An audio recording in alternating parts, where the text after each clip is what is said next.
ఆలోచించడం ఏంటి? జగన్మోహన్ రెడ్డి ఒక చరిత్ర అంతే, వర్తమానంలో లేడు, భవిష్యత్తులో ఉండడు అనే కాన్ఫిడెంట్ మీరు ఎందుకు ముందుకెళ్ళరు? ఎంతసేపు జగన్మోహన్ రెడ్డి బూచిని చూపించేసి మన ముగ్గురం కలిసి ఉందాం ఎందుకు ఇది? అంటే మనం ముగ్గురు కలిసి ఉందాము అని నేను చెప్పడము, లేకపోతే జనసేన చెప్పడము, లేకపోతే బీజేపీ చెప్పడం కాదు సార్. ప్రజల ఆకాంక్ష కలకాలం ఈ పార్టీలు మూడు కలిసి ఈ రాష్ట్రాన్ని అభివృద్ధి చేయగలుగుతాయి. సెంట్రల్లో బీజేపీ ఉంటుంది, ఇక్కడ కూడా ఎన్డీఏ ప్రభుత్వం కలకాలం ఉండాలి. కలకాలం ఎన్డీఏ ప్రభుత్వం ఉంటేనే మన కేంద్రం నుండి నిధులు వస్తాయి, ఈ రాష్ట్రాన్ని డెవలప్ చేసుకోవచ్చు. రంధ్రాన్వేషణ చేసే వాళ్ళు చాలా మంది ఉంటారు. ఎంత రంధ్రాన్వేషణ చేసినా ఇక్కడ ఏమి బొక్కలు కనపడవు. కూటమిలో ఏదో బొక్కలు పడిపోయినాయి, కూటమికి చిల్లులు పడిపోయినాయి. ఈ చిల్లులు పూడ్చుకునేదానికి వాళ్ళ వల్ల కాదు. కూటమిలో ఇంకోటి విస్ఫోటనం జరగబోతుంది, లేకపోతే ఇంకేదో జరగబోతుంది.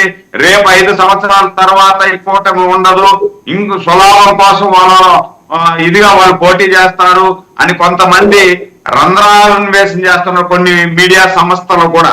అలాంటి రంధ్రాన్వేషణ చేసేటువంటి మీడియా సంస్థలకు కానీ, అదే విధంగా యాంకర్లకు కానీ, అదే విధంగా నాయకులకు కానీ, వేరే పార్టీ నాయకులకు కానీ ఈ రోజు పవన్ కళ్యాణ్ గారు చెప్పిన మాట చెంప చిల్లు మనిపించేటట్టుగా ఉంటుంది.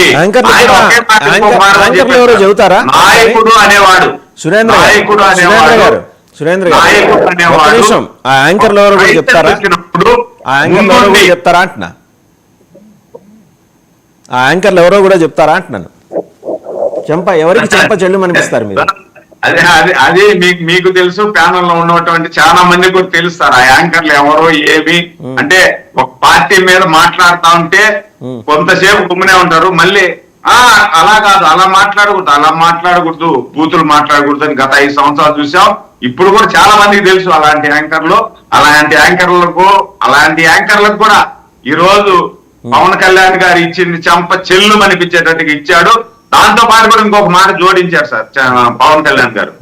ఈరోజు నేను చంద్రబాబు గారిని, ఆయన నాయకత్వ లక్షణాలని, ఒక అనుభవజ్ఞుడైనటువంటి నాయకుడు సారథ్యంలో ఏ విధంగా రాష్ట్రం ముందుకు పోతాది అనేది మొన్న విజయవాడలో జరిగినటువంటి వరదల్లో చూశాను.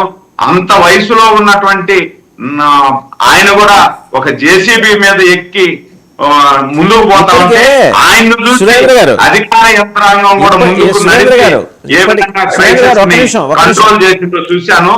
అలాంటి నాయకుడు ఈ రాష్ట్రానికి కావాలి. అలాంటి నాయకుడు ఏమి చెప్పినా నేను చేసేదానికి మేము ఆయన చెప్పిన పని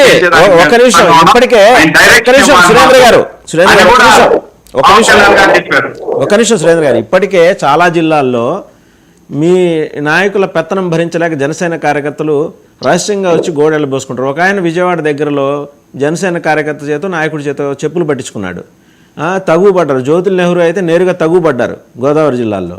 ఇవి ఇంకా ఉధృతమయ్యే ప్రమాదం ఏం కనిపించట్లేదా మీకు? ఇలాంటి అంటే ఈ స్టేట్మెంట్ తోటి ఎప్పటికీ మనం సెకండ్ పొజిషనే, మనం ఫస్ట్ పొజిషన్కి సమీప భవిష్యత్తులో రాబోయే 10 ఏళ్ళలో రాలేమేమో. ఎందుకంటే ఆయన 25 ఏళ్ళ రాజకీయం ప్రామిస్ చేశారు రాష్ట్ర ప్రజలకి, యువతకి. మరి ఆ దిశగా చాలామంది ఉత్సాహంగా వాళ్ళ యవ్వనాన్ని జనసేనకి దారపోసి రేపు పొద్దున 25 ఏళ్ళ తర్వాత వాళ్ళు ముసలోళ్ళు అయిపోతారు. అప్పుడు కూడా వాళ్ళు ఇంకా కార్యకర్తలుగానే ఉంటారా అనే అనుమానం చాలా మందికి వస్తుంది. సార్ ఇప్పుడు అధికారంలో ఉన్నది ఎవరు సార్? జనసేన అధికారంలో లేదా? బీజేపీ అధికారంలో లేదా? ఉమ్మడి అభ్యర్థులు, ఉమ్మడి కూటమి ఈ రోజు అధికారంలో. కార్యకర్తలకు అందరికీ కూడా న్యాయం జరుగుతా ఉంది. ఇప్పుడు ఎక్కడో ఒక దగ్గర 1-2 చిన్న సంఘటనలు జరుగుండొచ్చు. అలాంటి సంఘటనలు జరిగి దాన్ని ఏదో మనం భూతత్వంలో చూసి ఏదో జరిగిపోతా ఉంది అనే దానికోసమే నిన్న పవన్ కళ్యాణ్ గారు చెప్పింది. తిరుపతిలో కూడా జనసేన ఎమ్మెల్యే ఉన్నారు. మేము తెలుగుదేశం బ్రహ్మాండంగా సపోర్ట్ చేశాం. 63,000 కని విని ఎర్రగని రీతిలో తిరుపతి నియోజకవర్గంలో ఇంతవరకు ఇంత మెజారిటీ వచ్చిన చరిత్రలో లేదు. అంత చరిత్ర తిరగరాసేటట్టుగా మేము గెలిపి. ఒకసారి రవికిరణ్ గారు మళ్ళీ వస్తాం మీ దగ్గరికి. రవికిరణ్ గారు, ఒక ప్రాంతీయ పార్టీ స్థాపించి జాతీయ స్థాయి లీడర్గా ఎదిగిన పవన్ కళ్యాణ్ గారు నిన్న డిప్యూటీ చీఫ్ మినిస్టర్ హోదాలో అసెంబ్లీలో చేసిన ప్రకటన ఏ రకంగా చూస్తోంది బీజేపీ?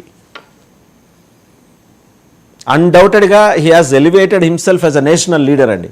ఆయన రీజనల్ పార్టీ ప్రెసిడెంట్ కావచ్చు కాక.